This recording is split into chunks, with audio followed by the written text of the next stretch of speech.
I was in the Forum for Game 2 of the 1993 Stanley Cup Finals, the last year the Montreal Canadiens won the Cup. I was 10 years old and the Forum was electric. Fans were on the edge of their seats and the building felt like it was about to explode. It comes to the line. Desjardins shot. The Canadiens get the first one.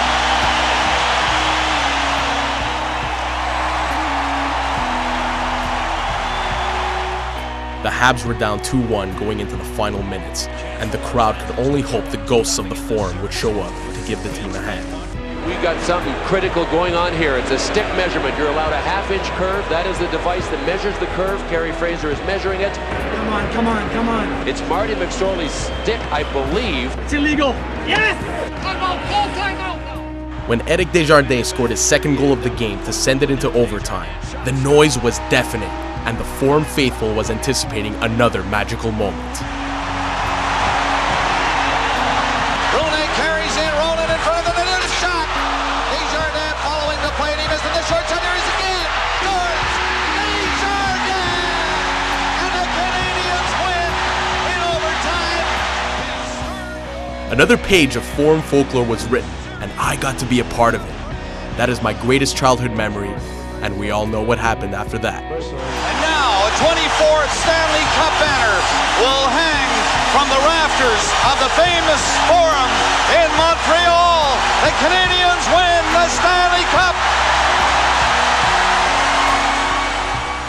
It would be the last time Lord Stanley's Cup graced the halls of the old Forum.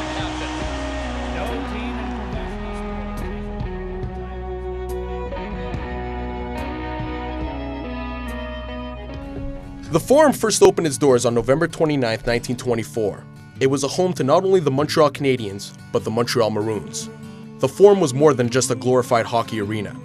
At its peak, the Forum played host for countless historic events, the 1976 Summer Olympic Games, musical acts like the Beatles, the Rolling Stones, Queen, Pink Floyd, and pro wrestling and boxing events on a regular basis. Many Montrealers would say it held the heart and soul of the city.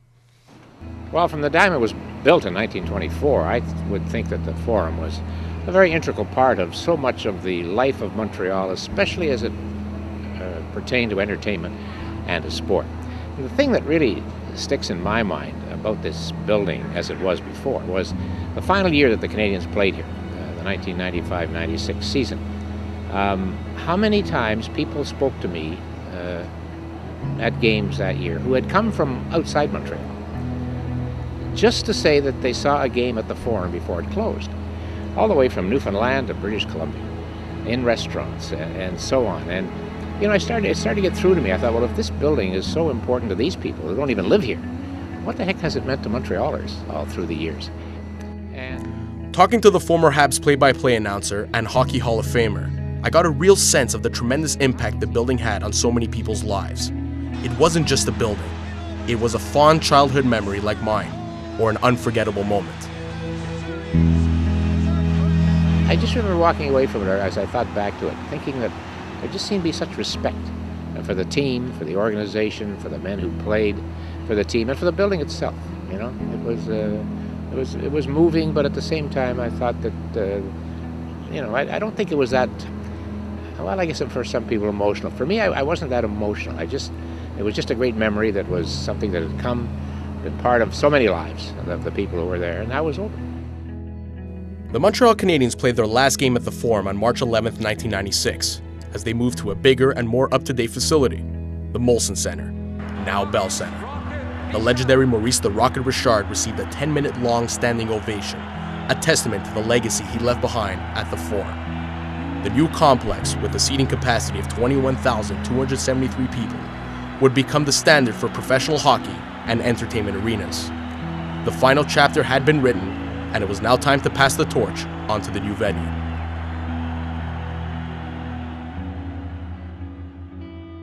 When the Forum closed its doors, the facility was bought up by various corporations, and the complex would be altered to reflect the changes. Piece by piece, the history and the legacy of the building were sold off to the highest bidders. Renovations for the new Pepsi Forum were completed in 2000, and the building reopened its doors in August, sporting a new look. However, the changes didn't solely affect the building. What was once a booming neighborhood full of life and activity has transformed into an area that is crumbling. Boarded up restaurants, walls laced with graffiti, and apartment buildings that look like they wouldn't pass inspection are easily found in the vicinity of the Forum. One by one, merchants closed up shop, revenue dropped, and the neighborhood suffered.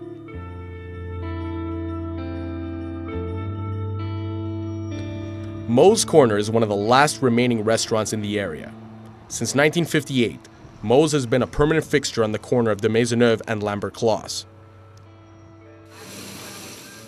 Eddie Thomas has been running Moe's for the past 10 years, and the obstacles he has faced since he took over the diner, coupled with the closing of the Forum, has put a strain on his business, to say the least. I mean, it's possible, you know. I mean, like this whole area, like, it has changed. I've been here since day one, since my parents bought it, and like I said, I mean, it's like everything used to be booming around here, like 24/7. I mean, you know, I used to have like 5-6 people working continuously, okay, and now we're down to like some shifts only 2 people, and sometimes even 2 people is too much. You know what I mean? It's like, you know, it just doesn't make sense how an area could be booming in the 80s and, you know, early 90s and then just die off like that. You know what I mean? It's sad, actually, you know. In this case, it's not just about the economy of the neighborhood, but also about the culture of Quebec, and a famous and infamous hub or institution that, of course, is well known around the world. So you lose a sort of world-class reputation institution like that. What happens? You get a kind of economic collapse.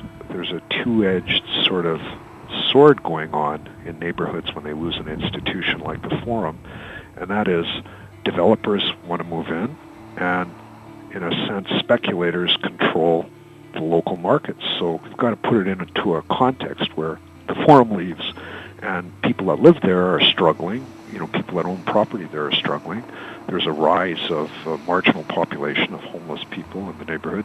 Not that gentrification is a real solution to poverty, because, you know, poverty is something that needs to be addressed in a collective community sort of way. You can't simply just keep gentrifying neighborhoods and pushing the poor out and out and out.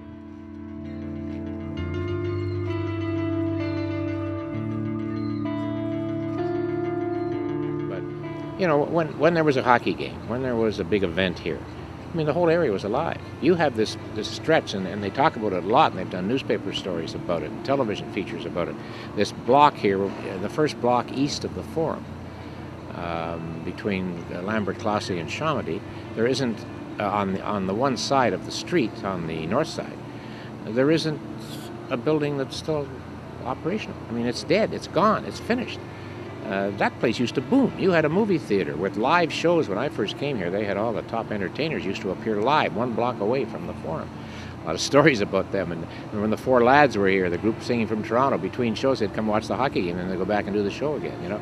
You had the restaurants and the barber shop where I used to get my hair cut. And, I mean, it was a business. And naturally, every time there was an event in this location, that meant business for those people, you know, for the restaurants. The Bell Centre has been the home of the Montreal Canadiens and has hosted every major entertainment act for the past 12 years. Located on de la Gauchetière and de la Montagne, the Bell Centre is engulfed by big business. Restaurant franchises like Casual Sport and Baton Rouge have profited on the popularity of the Habs. Most fans applaud the Bell Centre for its state-of-the-art components, but feel it's lacking in other key areas. So I have a lot of points of reference. At the old Forum, we felt with 17,910, which was our capacity, we felt a sense of community. Here, what you get is a sense of section. When you're in here, when you got 21,273, you don't feel the sense of noise and urgency to the degree that I think our fans deserve it here. I feel that I'm part of 114 or 103 or 101. It's not really as vibrant. Now, there's a difference in seat count and capacity. But on the other hand, when you had standing room at the old Forum and people are banging on the back of the boards, you could hear it, you felt it, you loved it. And that's after, because you're too young to know this, the old Forum, where we had pillars obstructing views in certain sections. So I know whereof I speak. It's a great building. but it lacks the history. What this building needs is a Stanley Cup. You really felt the vibe in the old Forum, I think, a little bit better. The new facility is great, but it just doesn't have the same mystique, the same vibe. I like the city with the soul, and that's part of what the Forum was all about. The soul of the city was in that building. It was really cool. It was awesome. And not that the Montreal Molson Center isn't awesome as well, but it's a different kind of awesome. I think, and there were people who grew up. You're a good example. You're telling me you saw Stanley Cup final game and when you were 10 years old. Those memories don't go away, Whether the building that they're in now will have the same kind of memories, the same kind of nostalgia, I don't know. I was one person who felt that the Forum had to be replaced. It didn't bother me that they decided to do that. The Forum was outdated. The Forum was antiquated. And there wasn't much they could do about it at that point. So that didn't bother me, Sure, there's a lot of memories. But it was a big loss for a lot of people when coming to this particular site stopped. When the Forum's doors reopened in 2000, the AMC attempted to encapsulate a piece of the Forum's legacy by incorporating old seats, pictures highlighting key moments of the Forum's history, and paying respect to the great Maurice the Rocket Richard. I think the ghosts are finished. I think the ghosts stayed here.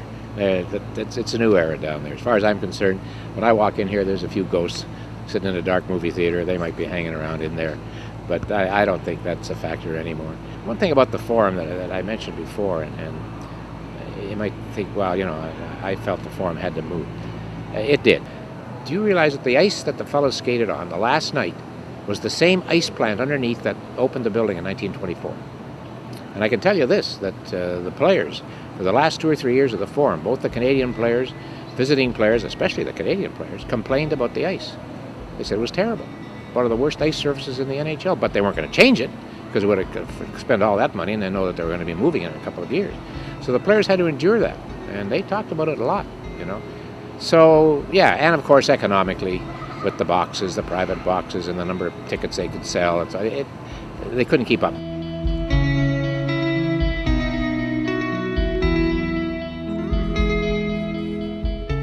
People say, oh, well, they should have rebuilt the Forum. Well, they could have done it, but for one whole year, the Canadians wouldn't have been able to play here. So where do they play? Where do they go? And so it was really impossible, I felt. And the move was the right move, no question. Maurice the Rocket Richard took his rightful place alongside the Forum legends, overlooking center ice, eyes fixed towards the future. My life comes full circle when I start talking about the Forum. So there's just too many things, but if you were to ask me about my broadcasting career, or my career that was centered around the Forum, what my two highlights were, number one is 17 years in the broadcast booth beside Danny Gallivan. And number two was being on the ice the night they closed the place. So I was pretty lucky. In fact, I was very lucky.